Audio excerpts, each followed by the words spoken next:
आर्थिक साक्षरता या फाइनेंशियल लिटरेसी का मतलब क्या होता है? हम पढ़ लिख गए, मनचाहे विषय में स्नातक हासिल कर लिया। इसका मतलब हम साक्षर बन गए, ऐसा माना जाता है। रोजमर्रा के जीवन यापन में समाज के अन्य लोगों के साथ व्यवहार करते वक्त किसी विषय की बहुत जानकारी ना होने से भी कोई कठिनाई ना आना, इसे हम मोटे तौर पर उस विषय में साक्षर होना कह सकते हैं। इसका मुख्य कारण ये है कि कई बार हमारी शिक्षा प्रणाली में मनचाहे विषय में शिक्षा तो मिल जाती है, लेकिन आर्थिक ज्ञान या आर्थिक शिक्षा नहीं मिल पाती। हमारे स्कूली जीवन में हमें बचत, निवेश, कमाई, मुनाफा, ये बातें छोटे-छोटे उदाहरणों से सिखाई गई हैं। फिर भी आर्थिक साक्षरता ये शब्द हमें आज भी भारी भरकम लगता है। आपने कितनी ही ऊंची शिक्षा या ऊंची स्नातक पदवी क्यों ना हासिल की हो, आपकी मासिक आय आपकी पढ़ाई पर निर्भर हो, ये जरूरी नहीं होता। कमाई और खर्चे का सही नियोजन कर, योग्य निवेश करके अच्छा मुनाफा कमाना, इसे आर्थिक साक्षरता कहा जाता है।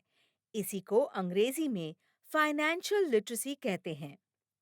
फाइनेंशियल लिटरेसी मतलब क्या?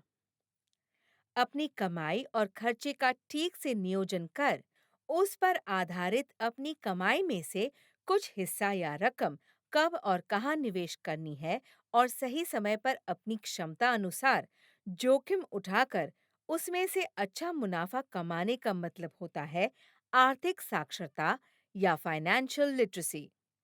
मतलब आज की कमाई कितनी है और भविष्य में आपको क्या हासिल करना है, इसमें कौन सी बाधाएं आ सकती है, इसके बारे में ठीक से सोचकर निवेश करना मतलब फाइनेंशियल लिटरेसी। फाइनेंशियल लिटरेसी की आवश्यकता। आप हमेशा अपने माता-पिता या बड़े बुजुर्गों से सुनते होंगे कि पहले किस तरह कम पैसे में भी घर चलता था। शिक्षा में इतना खर्चा कभी नहीं होता था, इतने सारे प्रलोभन नहीं थे, वगैरह वगैरह। उनका कहना यही होता है ना कि अब महंगाई काफी बढ़ चुकी है, अर्थात महंगाई का दर जैसे जैसे बढ़ता जाता है, वैसे वैसे पूरी अर्थव्यवस्था और उसका स्वरूप बदलने लगता है। हर पीढ़ी की आर्थिक मांग और जरूरतें बदलती रहती हैं।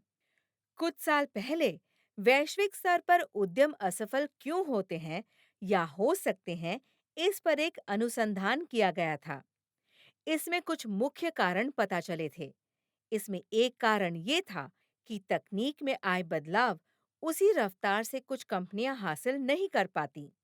कुछ कंपनियां अच्छा उत्पादन तैयार कर सकती हैं, लेकिन उनकी बिक्री नहीं कर सकती।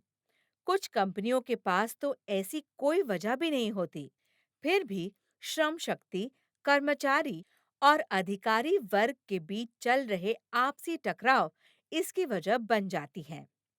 लेकिन उसी अनुसंधान में एक बात सामने आई कि अब तक हमने जो कारण देखे, उनकी वजह से सिर्फ 5% उद्यम डूब जाते हैं या उन्हें घाटा होता है, और 95% उद्यम सिर्फ और सिर्फ आर्थिक प्रबंधन ठीक से ना होने की वजह से घाटे में चले जाते हैं।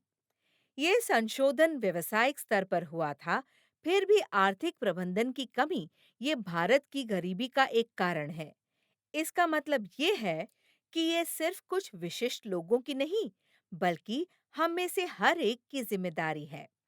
भारत के अलावा अन्य देशों ने इसकी जरूरत पहले ही भांप ली थी और उसके लिए कदम उठाए हैं। जैसे कि अमेरिका के वित्त विभाग ने फाइनेंशियल लिटरेसी का कार्यालय सन 2002 में शुरू किया था।